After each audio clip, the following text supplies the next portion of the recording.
Atheist Nomads, episode 380. So glad we have a winner, and it's not the lame duck in chief. The podcast you're about to listen to includes cursing and talking about hoo-haws. Please be advised.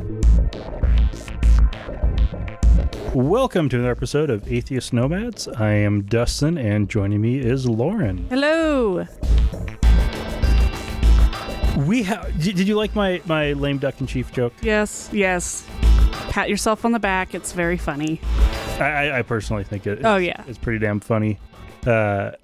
It's one of those where I want to avoid using his name. Right. We've talked about him in almost every episode for the last 4.5 years. Yep. Time to move on.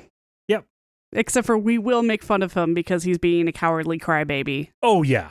Yeah. That's going to happen. Well, both we need to make fun of him because he's being a cowardly crybaby, and also we as the collective, the American people and the whole world need to keep in mind that he's being a ridiculous crybaby, but he also just fired the defense secretary, put in a yes man to replace the defense secretary, and that could be an attempt to try to use the military to commit a coup. Which he will then pardon himself for. So we need to enjoy the relief in knowing that this will fail, but we also need to be aware that, he is not accepting defeat, and he will go through anything he can to prevent being a loser, even if that means getting the white supremacists and QAnon adherents in the military to try to commit a coup. Yeah, that's not going to happen successfully, but you can't help but have it be in the news because we are now a week after the election. We know the projected winner. I don't know. Have they called it? I mean, how does that work? Okay, so we live in a democracy where election data is public and open and being monitored by the parties, by candidates, by Russia, media, by foreign observers as well. Yes. It's an open process, thus the numbers are available. So the media watches and tallies up the numbers and then makes projections based on that. Every time we know who the president is going to be, it's because the media is projecting it. Right. And most of the networks major networks all use the same company to do the analysis and exit interviews to do the projections. But the AP, New York Times, and Fox News all do their own analysis separately. They're big enough that they can do their own? Big enough or bold enough to do their own. Okay. AP is big enough. Fox News is bold enough. All right. They're not afraid to be wrong. Yeah. They'd rather report first and do a correction, or report first and fully run with the lie. Yeah. Buckle down. So it's one of those where, the votes are continuing to be counted. At this point, we're recording on Wednesday. This is releasing Thursday. Wait, today's Wednesday? Yeah. We're recording Tuesday. This is releasing Wednesday. Oh, thank God. Thursday. Not all votes have been received yet. There are still expats and overseas military that are still sending in their ballots. Yeah, whom Trump doesn't want to count. There's also Alaska, where people in the bush, their votes need to get in and get counted. And that's about half of Alaska's votes. Right.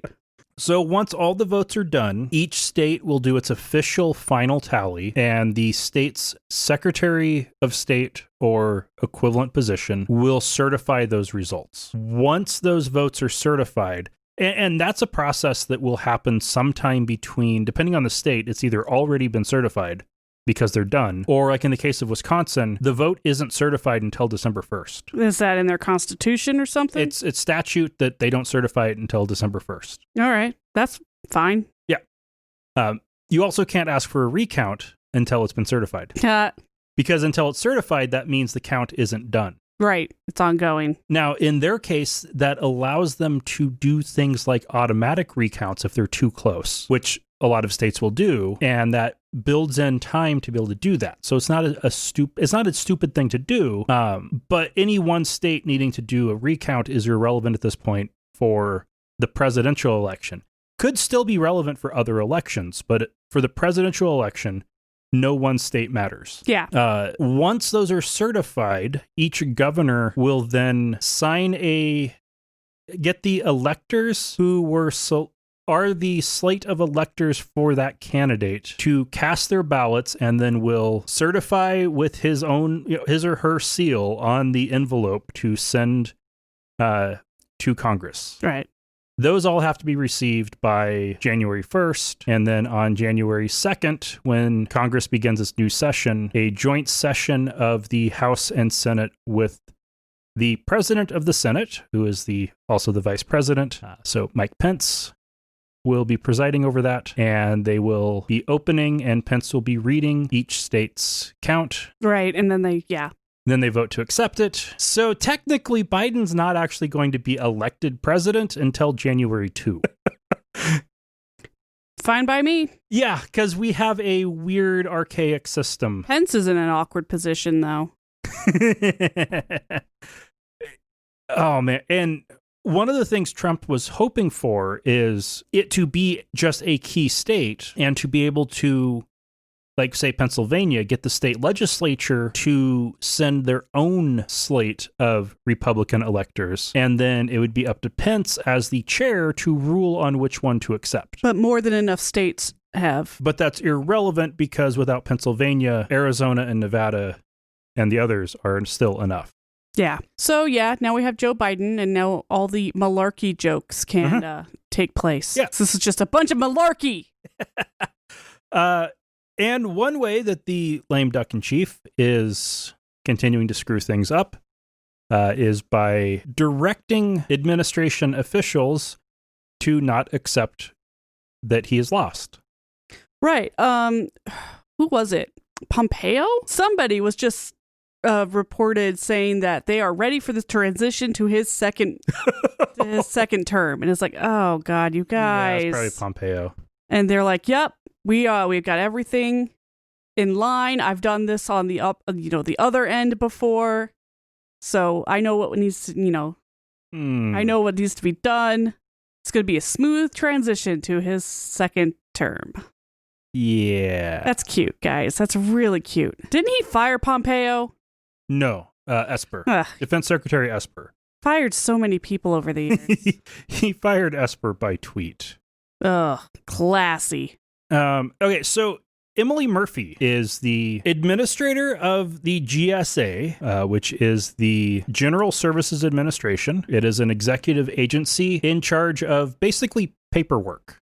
Woo! Bureaucracy. Official projection of the winner and declaration of a president-elect is done by the GSA administrator. That is the person whose job it is to certify when it is apparent that somebody has won to be the president-elect, and then to grant transition access to government offices, personnel, documents, order the issuance of government computers and phones, and handling all of the stuff to allow getting the information to be ready to take over running the stuff. Right, because you can't just jump in without knowing all the secrets. Yeah. Like, you need to know what you're getting yourself into. Yeah. Before you take over, and apparently that is not happening. Taking over a small operation, like, say, a store, or, a unit of a business with like 50 employees without any transition is difficult. Taking over a country without any transition is insane. Dangerous. It's absolutely dangerous and destructive and malicious. And petty. Yep. So, according to the GSA spokesperson, Pamela Pennington, an assertion has not yet been made, and its administrator will continue to abide by and fulfill all requirements under the law. However, according to the Presidential Transition Act of 1963, once it's apparent, which is basically when all of the major media companies are all saying the same thing as in projecting a winner, that's when it's apparent. Yeah. That happened Friday? Saturday. Yeah. Now, it isn't unheard of, although it's not common, for presidential transition to start late. The last one to start after like the second week of November, like the only one in like the last 100 years, was Bush in 2000. They started the transition process. All that was signed off on the day after the Supreme Court ordered Florida to stop its recount. And by that point, it was mid-December. Yeah. Which gave... That was a crazy election. Yeah. That was the first election I was ever really aware of as like a semi-adult. What a crash course that was. Oh, and in case you guys aren't noticing, we are way more positive about the country this week. Have you noticed? We're a little chipper. Yeah. I think it has something to do with this delicious huckleberry cream liqueur and my fatigue. Yeah. All right. So now we have... News. No, wait. We're already in news. We're in news. We didn't do the... We didn't have a segment before it, so we didn't need one. Okay. Well, I just did it, so there we go. Evangelical aide to the lame duck in chief, Paula White, who should have never had any kind of... Nobody Trump has selected should be in their position. That's just the way it is. Uh-oh. So Paula White has been very concerned about the spiritual war against the now outgoing president. Yeah, because this flies in the face of everybody who's been praying for him. So... at least as of last week, she still wasn't ready to give up. And I have a clip here. Strike and strike and strike and strike and strike and strike and strike and strike and strike and strike until you have victory. For every enemy that is aligned against you, let there be that we would strike the ground, for you will give us victory, God. I hear a sound of abundance of rain. I hear a sound of victory. I hear a sound of shouting and singing. I hear a sound of victory. I hear a sound of an abundance of rain. I hear a sound of victory. I hear a sound of an abundance of rain. I hear a sound of victory. The Lord says it is done. The Lord says it is done. What was all that? What is she talking about? What she's referring to by striking is Numbers 20:10-13, which from the English Standard Version reads, "Then Moses and Aaron gathered the assembly together before the rock and said to them, 'Hear now, you rebels, shall we bring water for you out of this rock?' And Moses lifted up his hand and struck the rock with his staff twice. And water came out abundantly, and the congregation drank and their livestock. And the Lord said to Moses and Aaron, because you did not believe in me, to uphold me as holy in the eyes of the people of Israel, therefore you shall not bring this assembly into the land that I have given them. These are the waters of Meribah, where the people of Israel quarreled with the Lord, and through them he showed himself holy." Wait, so he struck the rock, got the water, and then God said, yeah, but you don't get... God told Moses to strike the rock once. Right. Moses struck it twice. So Aaron was struck dead within like a year, and Moses got to lead them almost to Israel, but then was struck down at 120 years old before getting them. And that was the reason. And that was the reason. Because he struck the rock twice. Wow, God sucks. And Paula White is talking about striking it over and over and over and over again. Yeah. Thus condemning the world to hell. Is she not paying it? Obviously, she's not paying attention to it. Yeah. I do want to hear one of these remixes, though. I'll have to look that up later. Oh man, Stephen Colbert even did one. Oh God, it was pretty awesome. But yeah, she's praying to God and hearing the rain and striking the ground. Here's the waters, and the rain is from a different story. This was about getting water to gush out of a rock because the people were upset that they were going to die of thirst. Right, and then yeah, okay, that's okay. These pastors don't actually know what they're talking about anyway. Now, where she is probably kind of going with a little bit of this is, Trump's evangelical followers are starting to think that, they're losing faith. They're afraid they're going to die of thirst because Trump is going to leave them with no water, leave them with no golden showers. And to keep the faith, because if they just keep striking the rock, they'll all be cursed. When you use... there is a concept of liturgical license where you take a passage, language from a passage to help convey your message and make it sound more authoritative, where you aren't actually trying to use the language of the context of the passage, which is clearly what she was doing here. She found something that she can turn into a chant. She did it with the wrong one. Yeah. And it's just funny. I believe she's been described as unhinged. When you're Trump's advisor on crazy, you gotta bring your A game. Yeah. Well, and then we have, she's not the only one who's been all in on the Trump team and completely lost it. We also have Kenneth Copeland, and I'm only going to play the first couple of seconds of this. Right, because you can't stand to listen to it for more than a couple of seconds. Because it goes on and on and on. The media said what? The media said Joe Biden's president.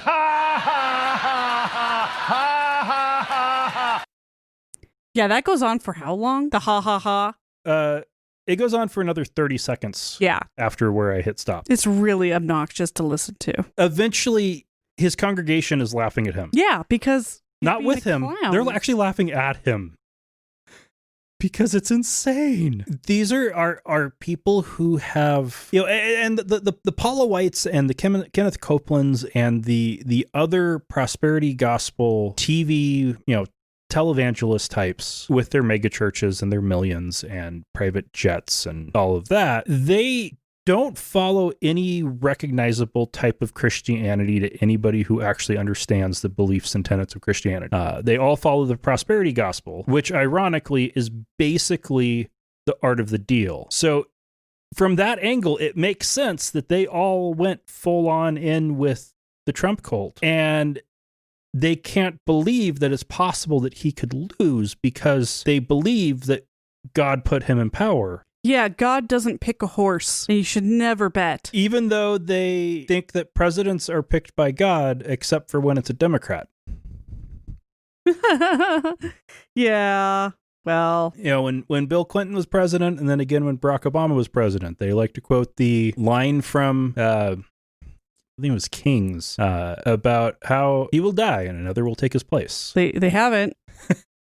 I mean, Bill Clinton, that was... Ugh. Yeah, he ended his second term and he left office. In Barack disgrace. Obama ended his second term and left office. They weren't removed from office and another taking their place. They ended their second term, and because of term limits in the Constitution, we're done. Yes. That's a very different thing. Yep. And this is a case where Trump was not out on term limits. It was he lost and they can't handle it. Yeah, somebody did a nice little mix of Trump saying, I am a loser, and him just saying loser, loser, loser, like from all the different times he's used the term loser. Yeah. And it was great. And it made me smile and made me laugh.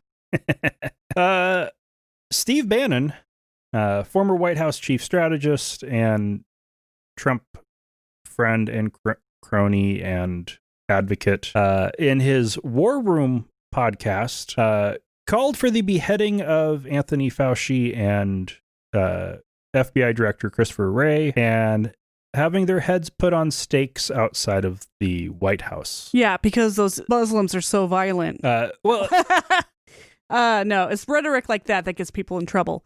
Even if he was being hyperbolic... Don't be a dick. Okay, so this was about this was before the media was projecting winners. So the state was still, race was still too close to call. He said that Trump should fire Fauci and Wray. And the exact quote for what he said beyond firing them is, I'd put the heads on pikes, right? I'd put them at the two corners of the White House as a warning to federal bureaucrats. You either get with the program or you're gone. Except for anybody who's actually worked in this administration knows that that's the case anyway. Yeah. Maybe not literally heads on pikes, but you're going to lose everything. Heck, Bannon did. And is also facing federal felony charges for, pending trial for defrauding investors in a crowdfunding effort called We Build the Wall. Oh, God, that's right. Yeah. He's a criminal fraud calling for stuff like this. Now, in response to him saying this on his podcast and putting it out everywhere that podcasts go, Twitter permanently banned his account. Yeah. Facebook and YouTube deleted the video on their services. Should have banned him, but whatever. Interestingly, and I believe Spotify removed the video too. Interestingly, Apple hasn't touched it. Do they not have a... Oh, they do.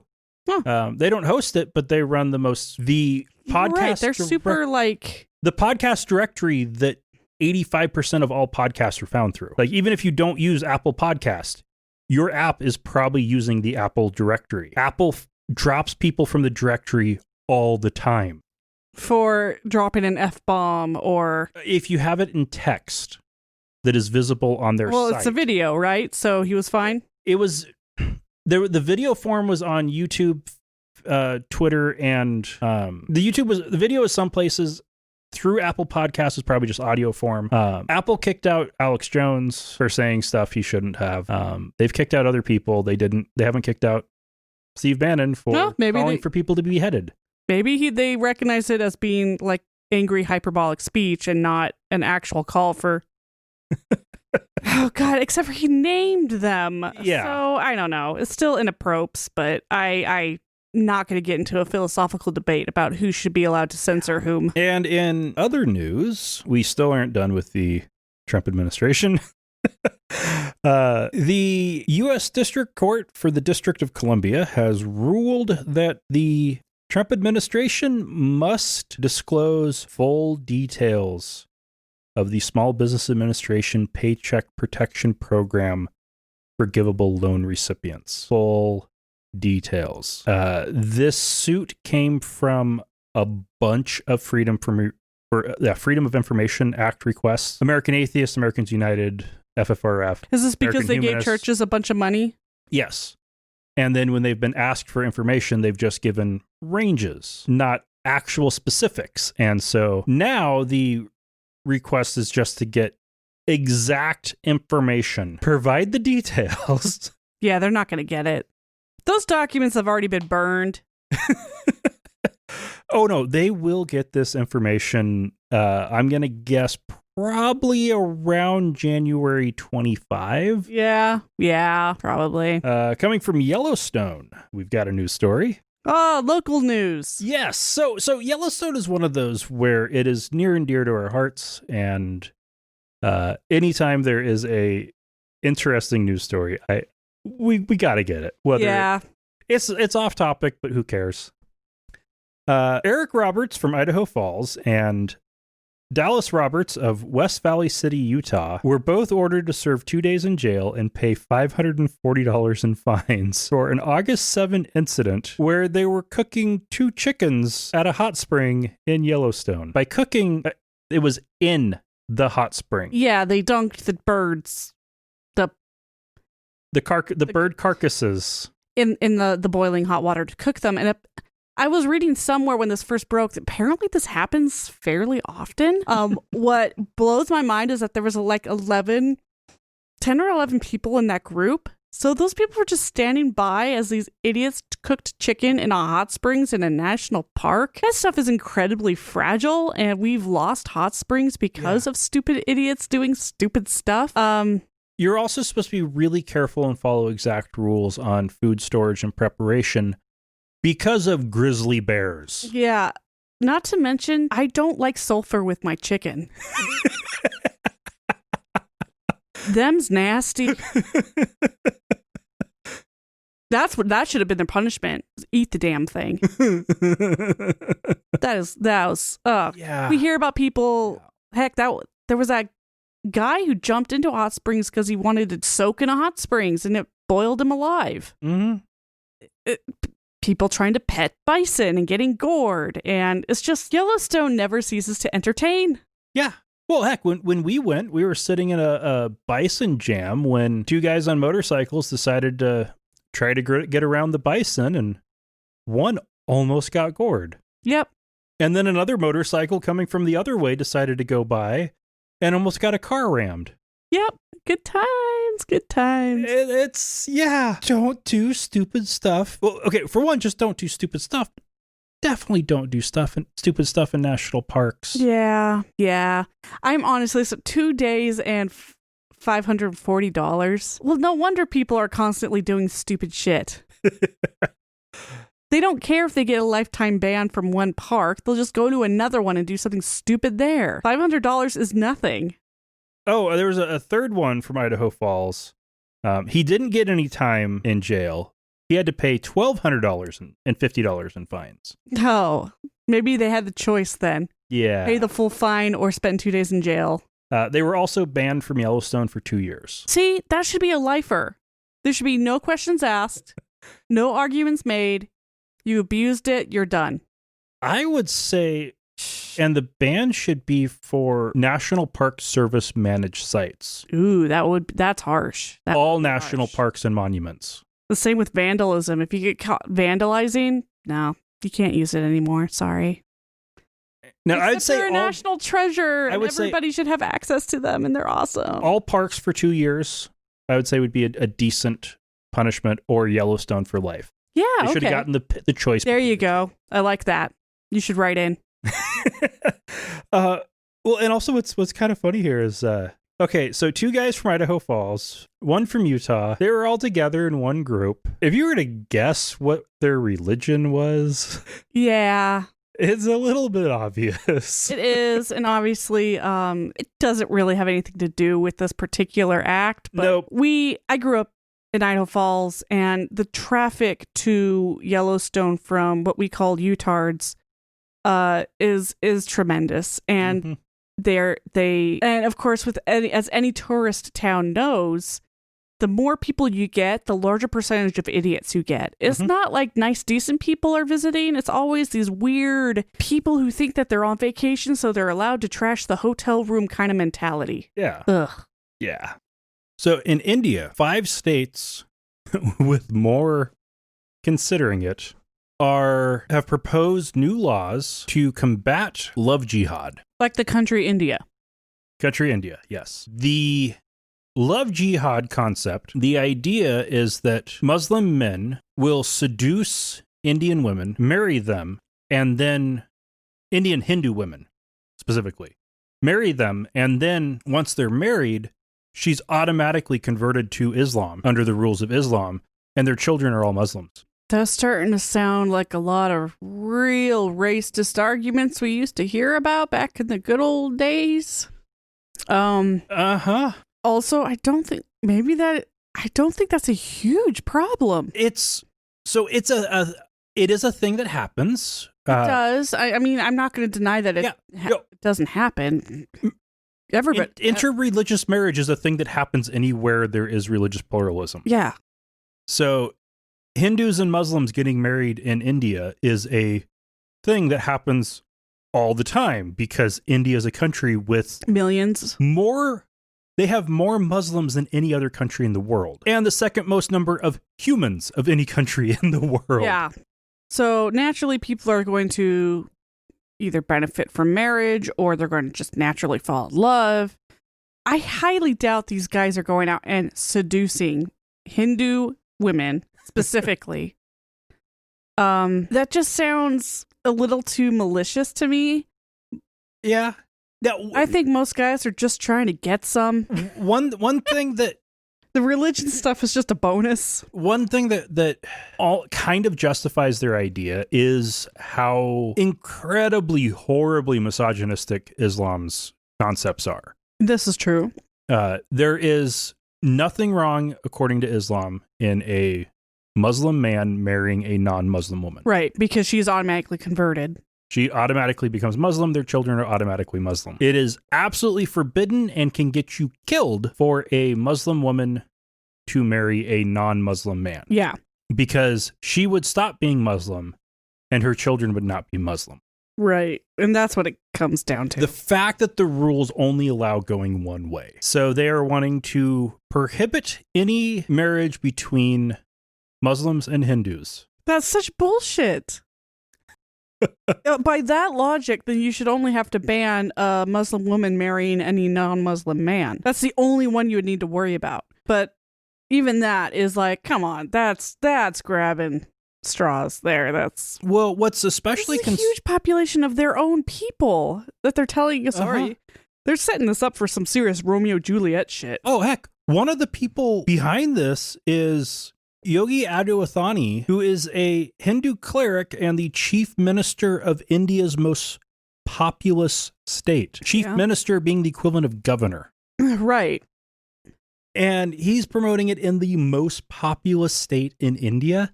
That would be a state with a lot of Muslims. Yeah, Now, where this gets... religion's such bullshit. And where this gets even uglier is if they try to keep it secular-ish, and it's only they're only prohibiting interreligious marriages, and it's not specifically calling out Muslims and Hindus. That would also mean that Zoroastrians can't marry outside of their religion, and Zoroastrians would die out. They would die. Yep. They have to marry outside of their religion to survive. Maybe they're okay with that. With Hindu nationalist parties in control of all 5 of these states and the central government, they are Hindu nationalists. They want India to be a country for Hindus. Yeah, and that's the it sounds like the what was the worst thing that happened in the Middle East in the past 100 years? Oh, that would be the Islamic Revolution. So what's the worst possible thing that you can do in a country that's made up of millions of Hindus and Muslims? Uh-huh. Yeah. Yeah. So they're going to just keep make everybody miserable.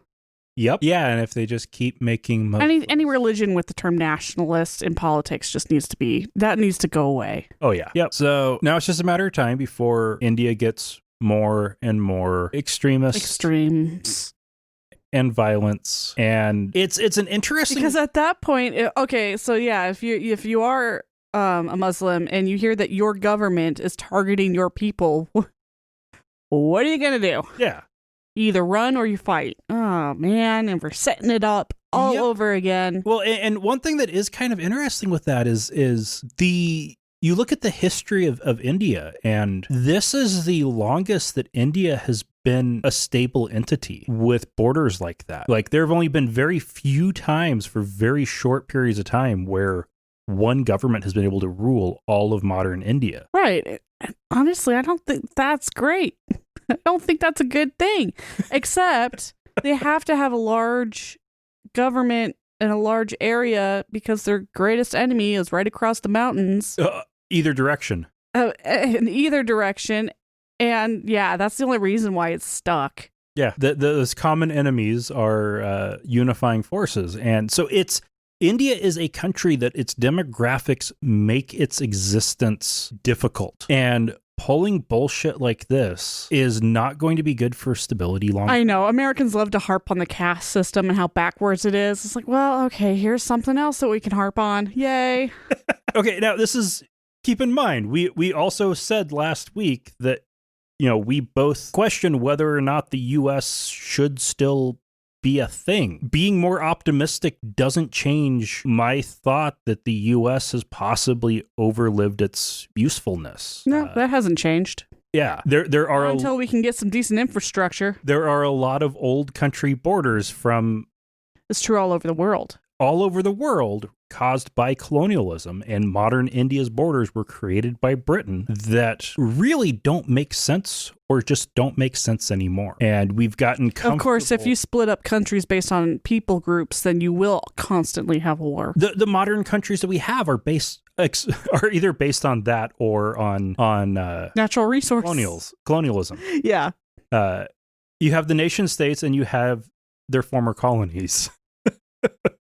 And the United Arab Emirates, they're going the opposite direction. They are loosening their rules, and they've had a kind of a... I'm waiting for the ulterior motive. They've had a hybrid system for a number of years where parts of the country are tourist areas and parts of the country are under strict Sharia law. And also some people in the country are under strict Sharia law and some people are not. So specifically, tourists are not under Sharia, especially if they're in tourist-friendly areas. Especially if they're rich. Because of money. Expats, especially if they're not Muslim, are not under Sharia law because they need them for labor. Their own citizens are absolutely under Sharia law. Well, that's now changing. Which is a good thing. Yeah. Yeah. Religious laws don't belong in government. They're making reforms to boost the country's economic and social standing, and to they're embarrassed, and to consolidate their principles of tolerance. In other words, to actually create their principles of tolerance, to make it not that they just tolerate people who give them money, but tolerate people. So that's a very new thing, and it's hard for countries who have been run a certain way to adapt to it, and it may not work out. As we can see, diverse populations create polarism, and it just can devolve. But it's interesting to see what this trend will create. Yeah.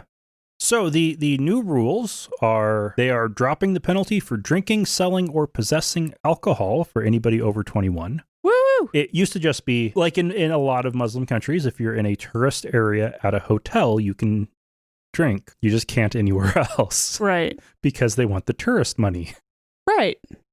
And they pay a lot of money for booze. Yep. Unmarried couples will now be allowed to legally cohabitate. Awesome. And what's interesting is that's one where it's not that they're eliminating or creating a new rule. They're just getting rid of a rule. Attempted suicide will no longer be criminal. Aww. Honor killings will no longer get preferential and lenient treatment in the courts. Yay! Well, okay, they still will, but they're not statutorily going to be. Yeah. And foreigners won't have to go to Sharia law, or excuse me, won't have to go to Sharia courts for divorces. Oh, okay. So the expats there would have had to go to not generally being under Sharia, but for divorce, that's family law, that falls under the Sharia courts. And now they won't have to do that. Okay. And they're adding harsher punishments for harassing women. Yay! Well, that's a lot of steps. Yeah. It really is. This is encouraging. It is very... It's all in the long game. We sell them weapons. They become dependent on our money. They become more democracy friendly, right? No, they become more dictatorial, but they become more libertarian leaning fascist. Oh yes, that's made its return. That seems to be what the U.S. likes to encourage other countries to be. Yeah. It's anyway. We actually have some science to talk about since the world's looking positive now. First up, we have Denmark, where they, like most of the rest of the world, have been finding horrible COVID outbreaks on mink farms. Wait. This is the positive news? We are able to talk about science because the world is getting more positive. Okay, you know it's starting off with a less positive. I don't know anything about Denmark, except apparently they provide a lot of mink fur. It's weird. I know nothing about Denmark. I can't think of the flag. I have no idea what the shape of the country is. It's north of Germany. It's a peninsula. What do you call the people of Denmark? They're Danes. Danes. Danish is the adjective. Like the pastry. Yep. Okay. This hasn't been covered in Carmen Sandiego yet, so I'm a little... Right. They have a close border with the They're still bridge. Scandinavian? They are considered Scandinavian. They are not Nordic. Yes. Okay. Gotcha. Okay, is that enough? All caught up. But they've had 214 human cases so far of a mink mutated strain of coronavirus. Oh, poor minks. And with what they've seen with, like in the US with COVID outbreaks on mink farms, like in Utah, they've had to kill almost all the minks in the state because once COVID hits the farm, it spreads across all of the mink and like they all die within 24 hours of getting it. It's just bad. Well, in Denmark, they're finding identifiably different strains in at least 214 people from the mink that don't respond to human antibodies at all. That's terrifying. Yeah. So the human, you don't beat it. It's not that you don't beat it. You would still beat it. It's just you can't have immunity to it. Okay. It means at least we get like a 4-month break. Yeah. In the normal COVID stuff. Yep. But these guys don't even get that. Yep. So yeah, basically it's COVID is coronaviruses are humans suck at creating long-term immunity to coronaviruses. Depending on the particular mutations of that particular virus, our ability to create effective antibodies against it can range anywhere from apparently 0 to 5 years. And the average seems to be somewhere around 10 months, like with the strains that are part of the common cold. Yeah. 8 to 10 months is about all we really have effective antibodies for, just in time for the next cold season where you get it again. Some of the strains are even less than that, where you can actually get infected with the same strain twice a cold season. Yeah.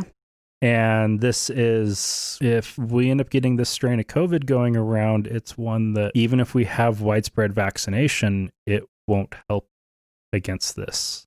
Well, I guess that's it for the mink trade. Yeah. Poor little minkies.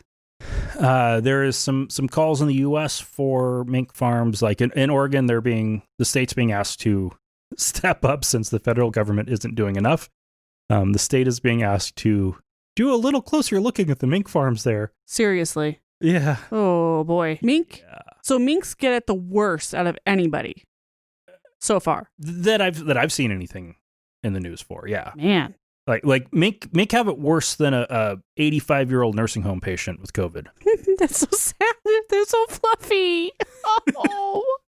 It's so sad. Yeah, but in factory farms, they're packed in tighter than, well, oh, I know. It's cruel. In nursing I mean, there's homes. a reation why fur is not a popular choice these days. Yeah. And the fur trade needs to definitely be kind of nixed. If you want fur, there's synthetics, but yeah. They're just so damn cute. So we're going to move from Jutland to the lowlands with physicists at a university in the Netherlands. They have 3D printed a literally microscopic USS Voyager. It's so cute. The Intrepid class starship from Star Trek's Star Trek Voyager series. Yeah, we can't tell if it's actually Voyager because you can't, there's no... It doesn't have the writing on it. No. But it is very clearly an Intrepid class starship. Yes. In full detail. I mean, if you're going to be specific, you have to say Intrepid. Yes. It's tiny. It is 15 micrometers long. That is micrometers, not millimeters. Right. Micrometers are 1,000th of a millimeter. So electron microscope. Small, like yeah, it's getting there. Yeah, some really good microscopes could do it, but yeah, and so it's. But that's not the best part. They used it to make a point, both in how good the 3D printers at Leiden University are, but also how it doesn't affect microswimmers. This ship was moving through liquid without any propulsion. That's the coolest part. There's a little Scotty. Or a little engineer. Voyager engineer. Alana Torres. It's a little Torres. Yeah. On that ship that is just very happy. And so liquid gets weird when you get down to that small of a size. And in particular, it's the platinum coating on it. It reacts to the hydrogen peroxide solution that it was placed in, which propels it through the liquid. The hydrogen peroxide's interacting with the platinum, and it's just causing it to move. It's just a little chemical reaction. And it's like a little tugboat. Yeah.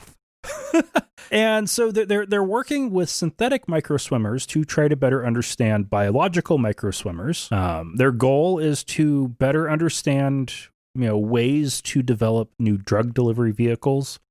Where you literally. Yeah, where you can get a microbot to go to a particular organ to deliver drugs. Actually, apparently in these studies, a tugboat is considered the standard. Mm-hmm. I think it's bigger than the Starship, but you look at these pictures of what these 3D printers are able to make, and it's just insane.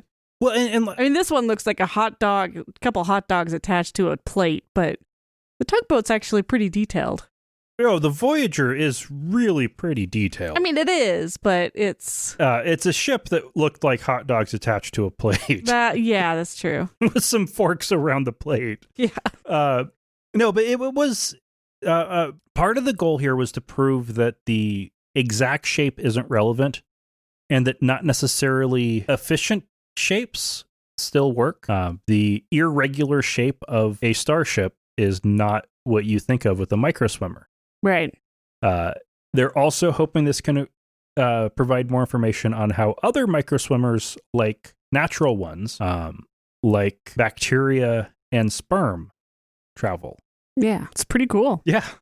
It really is. And out of South America, a teenage girl. Wait, where in South America? South America is an entire continent. Peru. Thank you. I just hadn't gotten to the country yet. Sorry. A teenage girl between the ages 17 and 20, who lived about 9,000 years ago, was buried with a very well-stocked big game hunting toolkit. Like, the tools needed to bring down a big animal and field dress it. Nice. The only people who got buried with stuff like that were the people who used those tools. Yeah, the hunters. Yeah. So this proved that she was a hunter, a teenage girl who was a hunter, apparently a very skilled and capable hunter. I just think of some of those athletic girls in high school and go, yep. I know a volleyball player who could take down a mammoth. Yeah. Now, this goes against the conventional wisdom on ancient hunter-gatherers that the men did the hunting and the women did the gathering, because that's what's been observed in... I mean, this could be a one-off. Well... But... They re-examined 27 other individual burial sites with big game hunting tools, found 11 females and 16 males. Yep. So they blew that right out of the water. They've concluded that 30 to 50% of big game hunters 10,000 years ago or so were women. Okay. And that would suggest that the basis for the assumption of all hunter-gatherers having strict gender roles is based on modern hunter-gatherers who have developed strict gender roles just like agricultural societies did. Yep. Over the last 10,000 years. Yeah, you can't... Oh, God. It was really popular, especially in the early 1900s and any time before. National Geographic does it a little bit, where, you go to some tribe out in the middle of nowhere and say, this is how people lived 10,000 years ago. And it's just like, no, that's not true. They've been adapting and changing their lives for the same amount of time. How can you can't say that? Well, we've even seen it more recently with like the book Sex at Dawn, with the concept of looking at modern hunter-gatherers and their sexual practices to infer what how ancient humans behaved. And that's how we should behave. And that's the leap that I should as well, which doesn't take into account that all humans have been going through societal development and change and evolution for the same amount of time. We get stuck with the Industrial Revolution. If people haven't gotten past to that point, we consider them primitive, and that's bullshit. We also have this crazy idea that, like, from the fall of Rome to the Renaissance, Europe was completely culturally stagnant, which is not true. Yeah. That's how we're taught. There was continual development and change and advancement, and the Dark Ages were not really that dark. They were just different.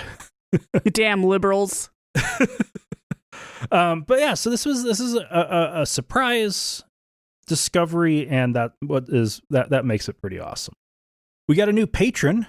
This would be our first patron to take advantage of Patreon's new local currency option, so that you don't necessarily have to be paying in dollars. So we have our first pledge in euros. That's so cool. So thank you, Balaz. Where from? I don't know. Oh, the EU. Can't tell. From the EU. Well, thank you. That's awesome. Tell us where you're from. Yeah. I need a shout out. Thank you very much. We greatly appreciate it. And we don't want to skim over you like that poor Peruvian. I'm joking. All right. From Randy about episode 378, the interview with Rob Palmer. Randy wrote on YouTube, "This is such a great interview." Thank you, Randy. Oh, Randy. What a flatterer. He just wants his book. Which he did give us the address, which means we can get the book. They're in the package. They are packaged and addressed. And then we are quarantining ourselves, so we haven't made it to the post office yet. It snowed. And it snowed. And you were working on the car. Yeah. Oh my God, so many excuses. We'll get these out soon. Get these out. Anyway, that wraps it up for this week. If you want to contact us, you can find out how at atheistnomads.com/contact. Well, that's the form. You can email us at contactatheistnomads.com, or hit us up on one of the social media sites. Just look for Atheist Nomads. I might look at Facebook sometime next year, so don't use that one. And yeah, after the inauguration, I think it might be safe. A month after the inauguration? I have no idea. You get into these weird moods. Yeah. And if you want to support the show, you can find out how at atheistnomads.com/donate, or just go to patreon.com/atheistnomads. Lauren, thank you. You're welcome. And until next week, remember, not all those who wander are lost.